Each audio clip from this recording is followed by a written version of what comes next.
Uzito mkubwa unaongeza hatari ya kuweza kupata ugonjwa wa kisukari type 2. Je, wajua kwamba asilimia kubwa ya watu wenye BMI kubwa ya kuanzia 30 wana hatari ya kuweza kupata ugonjwa wa kisukari type 2.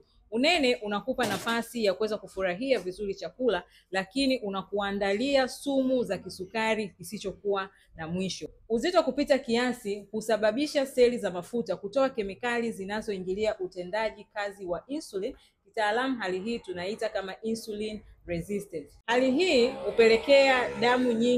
Hali hii hupelekea sukari kuweza kubaki kwenye damu badala ya kwenda kwenye misuli na viungo vingine. Unasubiri nini? Usisubiri kisukari kiweze kukutesa. Unaweza leo kupunguza kilo 10 na ikakuondolea hatari ya kuweza kupata ugonjwa wa kisukari. Aminata Health and Beauty ipo kwa ajili ya kukusaidia wewe kuondoa kilo zilizozidi ili kukuepusha na hatari ya kisukari.